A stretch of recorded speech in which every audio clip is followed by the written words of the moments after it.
All right, what's going on, everybody? Demarco here. I've got my special co-host, Nano, aka Honey Bear, with me for another episode of Beers and Bells. And today we're going to have some fun. So we're going to talk to you about the top 10 books of 2020 that I read that gave me some great takeaways and great messages that I'm going to apply into 2021 and beyond. So before I go any further, I want to talk to you guys about the beer I'm drinking today. So drinking the Cosmic Distortion. It is a double IPA from Mighty Squirrel Brewing, and delicious. Love these guys. They have some really good stuff. We've had the Cloud Candy on this show many times. Super good stuff. They're based out of Waltham, and their slogan is "Celebrate Mighty Moments." So love it. This is actually pretty smooth to be a double. It doesn't taste that strong. Yeah, I feel like this one could really sneak up on you. It's 8%. And so we're definitely going to stop at one, We've got to pace ourselves here. But very good stuff. Honestly, Mighty Squirrel has been on it. I haven't had a beer of theirs that I didn't absolutely love. So really good stuff, guys. So I'm going to go through the top 10 books today. And basically, they're not really in a particular order, except for the very first one. The first one is definitely number one for me as far as business and productivity. So let's get into it, guys. Let's have some fun. So the very first one, hands down number one, Your Next 5 Moves by Patrick Bet-David. So give you a quick backstory. I've been watching PBD's videos for the last 5 or 6 years. Found him on YouTube a little while ago, and he just has an incredible life story. Iranian immigrant, came over to the U.S. back in the mid to late 80s, I believe, and it's just the epitome of the American dream. Has started with nothing, built a massive business, massive companies, created so many jobs, and has given back to so many causes, and just always striving for more, and just has a really good message. So I read PBD's book. I've actually read it twice, and I've listened to it once. So really good stuff. It gives you the next steps you need to be taking, thinking about next year and business planning, development, and team building, as well as finding your deeper why and your purpose for doing what you're doing, and really helping you think like a chess competitor, where you're thinking about moves ahead and you're thinking about what you're going to do, planning your campaign. So PBD, I want to give you a huge shout out, man. Thank you so much for this book.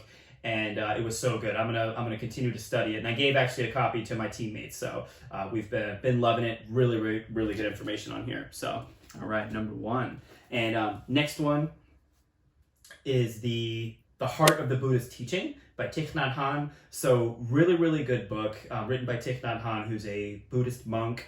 He's originally from Vietnam. I believe he lives in Plum Village now. This book is really cool because it talks about Buddhism, and it basically helps you relate and apply it to 21st century living. So I think that was my favorite takeaway, was particularly the lesson where he talks about the seeds that we all have within us. And he discusses basically we have the seeds of kindness, of compassion, and of love, but we also have the seeds of anger, of hatred, and jealousy, to give you some examples. So we have all these seeds within us. But Thich Nhat Hanh basically, and really he's teaching the Buddhist lessons, but he explains that it's not a matter of getting rid of the seeds, because it's part of our human condition. We're flawed creatures. However, the seeds that grow are the ones that we water. So we can get angry. Obviously, we experience jealousy, and when unchecked, it can unfortunately lead to hatred. We all remember that quote from Yoda. Anger leads to hate leads to suffering, or excuse me, fear leads to anger leads to hatred leads to suffering. So that's very true, obviously, as corny as it sounds, dropping a Star Wars quote, but the opposite is also true as well. If we if we water the seeds of kindness, compassion, and love, the world becomes a better place. As silly as that sounds, I believe that 100%. So really good book. I like this because it approaches it from a philosophical perspective. This isn't trying to convert you to Buddhism. This basically teaches you, just shares some lessons with you that are applicable to everyone's lives. So I like that. This isn't like reading a piece of scripture where there's a mission or an agenda involved. So I really like this. I thought it was really cool. Great lessons in here. So I highly recommend you read this book. If anything, it also really helped me process everything that was going on during this year with the pandemic and everything. So really good book. We're going to stay on the philosophy train. Next one is going to be Letters from a Stoic by Seneca. And this book is really interesting. I'm gonna forewarn you guys. It is really long and very dense. So it took me a while to read this book, but I'm very glad I did, and I will give it another read at some point in the future. But it is long, and you need to really, you can't be tired while reading this book. You need to be like really kind of awake and alert, and really have to process. I had to reread so many of the chapters just because it just kind of popped over my head. It's really dense, but it is good. So Letters from a Stoic is basically Seneca writing a series of letters to a friend of his, Lucilius. And the really cool thing about these letters is each of them has a lesson. And basically it's all about Stoicism. And he talks about things that we can do to basically not necessarily be a Stoic and have the title, but how to apply Stoicism to daily life. And he talks about the danger of excess, excessive spending, excessive consumption, excess laziness, excess lust, letting our vices take control of us. And that's one of the many lessons that he shares with Lucilius in his letters. But they're really, really cool, applicable lessons. I'm going to tell you right now, this book was obviously written a long time ago, but all of these lessons are very applicable to right now. So I highly recommend you give this a read. I actually messaged a friend of mine about this book, and I was sitting down and trying to read it for an entire hour. He actually said that you should only read a letter a day. That way you can take it as a daily lesson. So that's definitely what I'm going to do next time. That way I can kind of process the information and try to digest it a little bit more effectively. So shout out to you, Seneca. I know you're long gone, but this is great, great writing, and I really appreciate you leaving this behind. So really good. Next one, we're going to have some fun and go to the fiction route.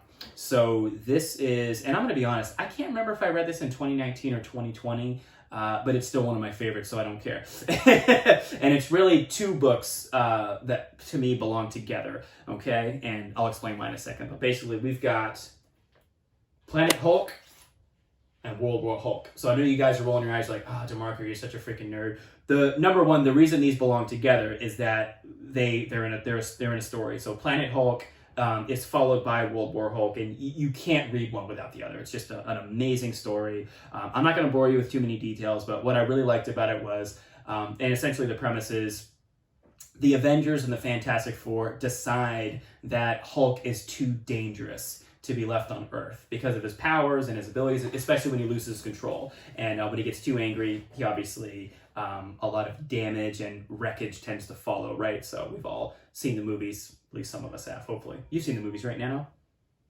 Yeah, she liked the Ed Norton one the best, so. But no, seriously. So it's really cool. So they put him in a spaceship, they send him off to this planet, and they tell him, essentially, you're too much of a liability to the planet, you're too dangerous, but we want you to be safe. So they sent him to some planet.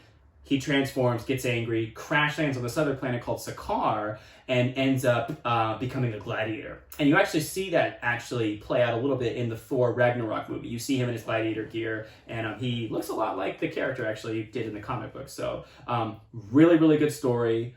I don't want to give anything else away. It is amazing. If you like comic books at all or graphic novels, I highly recommend this. And you'll be beating your chest like me after reading this. You're gonna be knocking on the doors of the Marvel executives and saying, please give us a World War Hulk movie, because it would be an awesome story. So Nano's obviously very excited about that storyline as well. So, but yeah, definitely read Planet Hulk. It's super good.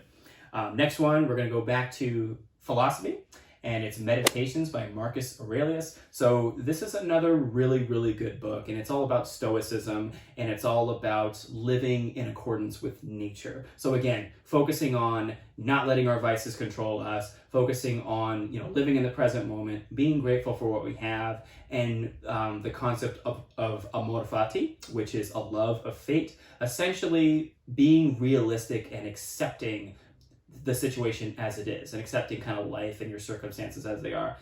That being said, also making the most of them as well. So it's not just the Stoics are very quick to say that their philosophy isn't one of just reading and writing and studying, it's also one of action. So you want to definitely do your best to make the most out of what could be seen as terrible circumstances.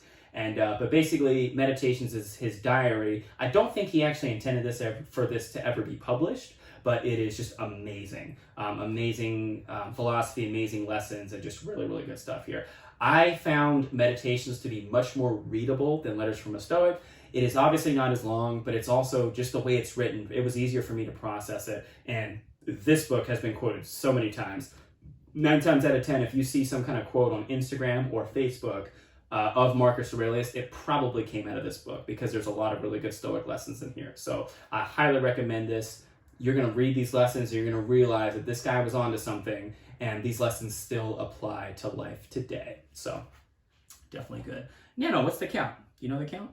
She has no idea. That's okay. So we got 1, 2, 3, 4, 5. All right, we're at 6.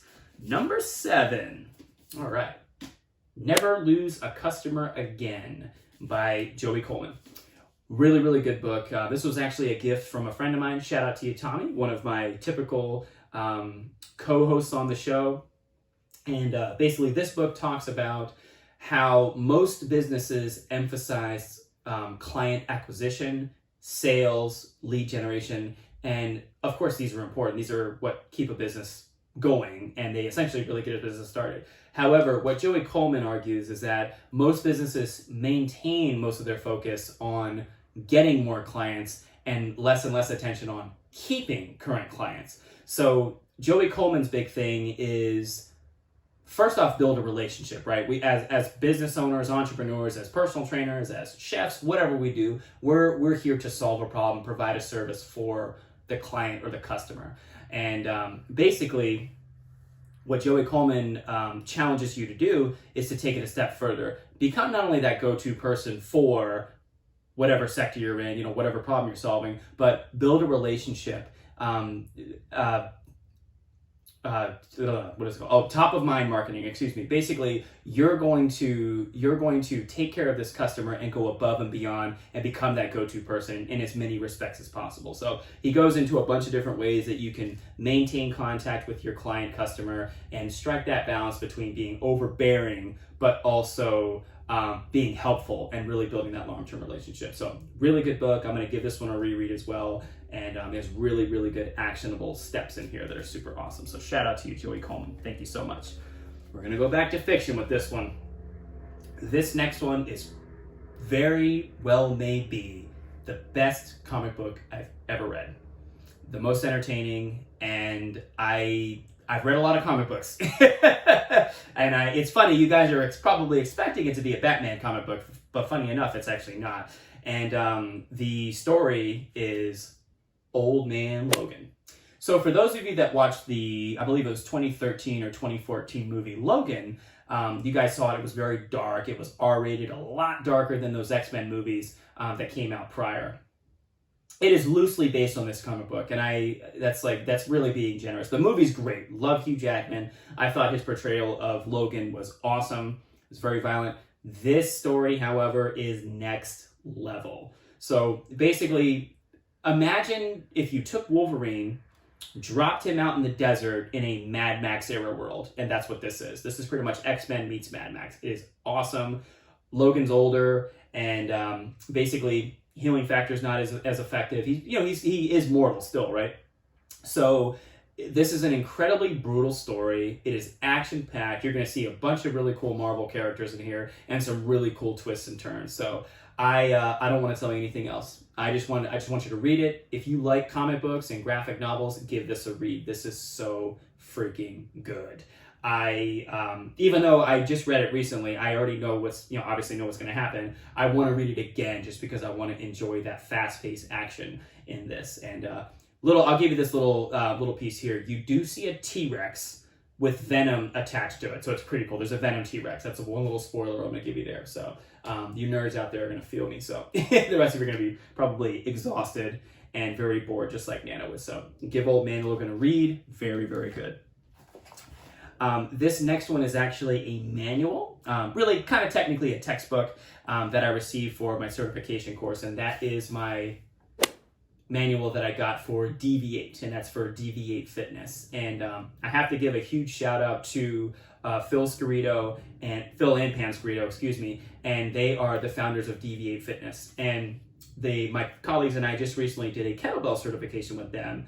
and it was a game changer. It was very, very different from any other certification I'd ever gone to, and what I really liked about it was we went into movements that I've been studying for years. So the kettlebell swing, the kettlebell snatch, the squat, the press, and all these types of things. But we looked at them from a different angle. And I went into it pretty confident, feeling like I not necessarily knew everything, but like I knew a decent amount. It was very humbling, and we took a different look, a new, fresh look at some of these classic movements, and I really enjoyed that. From a coaching and nerd perspective, I thought that was really cool.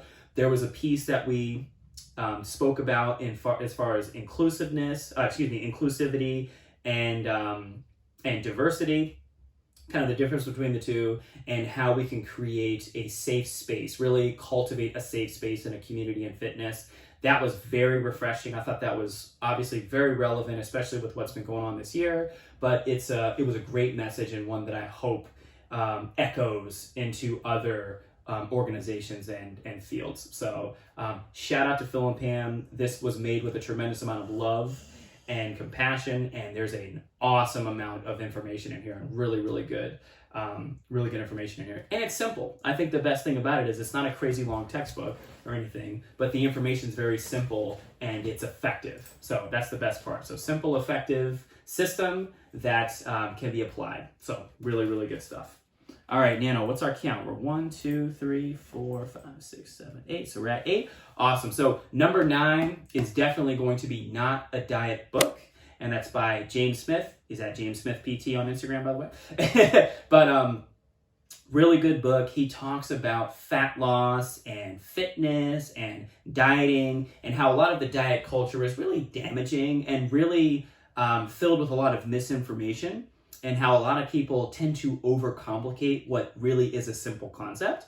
Now, again, if you have a specific health condition, that's obviously different, but he's talking to kind of the average Joe, if you will, average Joe or average Jane, if you will. And basically he gives you very simple, actionable tips, actionable advice that you can take in order to, decrease your body fat percentage, get stronger, be healthier, and just get to your goal and increase your confidence.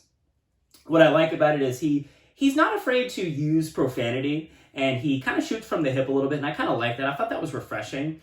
I think a lot of authors and speakers have a little bit more of a soft approach, and I think that's a good thing. But I like that different kind of shoot from the hip perspective. That's the reason I really like Jocko Willink, for instance, because he'll just, without using profanity, he'll just tell you to tighten up or toughen up. He'll tell you, you need to make a decision as to what you're going to do, and so really good advice. But no, James Smith's awesome. He comes off a little bit arrogant initially, but if you look deeper, he's actually coming from a place of love, and he really wants to serve people. So, and he's obviously a really good marketer. So shout out to you, James Smith. Love the book. I'm going to put a picture of it up here so you guys can actually see it. And Nano, so take care of that in post-production, okay? Cool. All right, good deal. She's on it. Number 10, this was tough because both books had the same message, but I felt that one was written a little bit better than the other. So I'm going to give you number 10, and we're going to roll with it. So basically, it is The Perfect Day Formula by Craig Ballantyne, and it's a great book that essentially challenges your ways of thinking about how you go about your normal day. And his number one thing that I took away from it was the morning routine, starting your day off proactively on the offensive, basically stepping up and planning your day ahead of time, and again, being on the offense. So the morning routine was everything that was really, come here, get out of here, get over here, get on set. Kids these days, they never want to work. But basically, starting the day off strong with a good, solid morning routine that's empowering, and starting your day with purpose. So that was a really big takeaway for me that I took from his book, and it's really good. He talks about the 3 C's. I don't want to give it away for you, so I want you to definitely give it a read. But huge shout out to Craig Ballantyne for his book. It was awesome. So Nano, I think that's 10. I'm pretty sure that's 10. Is that 10? Yeah, sounds good. But yeah, guys, I just want to let you know, first off, I want to thank you all for watching. I've really enjoyed making this series. We're not going to be slowing down anytime soon. We're going to be putting out an episode every single week for you. We definitely enjoy this. Comment below with what your favorite books of 2020 were. I'd love to hear what they are. I'm sure there are obviously plenty more books out there. I definitely read a lot during 2020, but I kind of wish I'd read a little bit more. We're unfortunately here in Massachusetts, we're in a second shutdown. But the positive part about that is I have more time. So I'm definitely going to try to read more, start this next year out strong by getting some more knowledge. So we can definitely use the time as a gift. So we can definitely, as the Stoics would say, amor fati, have a love of fate and accept the circumstances as they are and make the most out of them. So that's one thing I'm going to try to do. So thank you all so much for watching. I want to leave you with this very empowering mission and vision.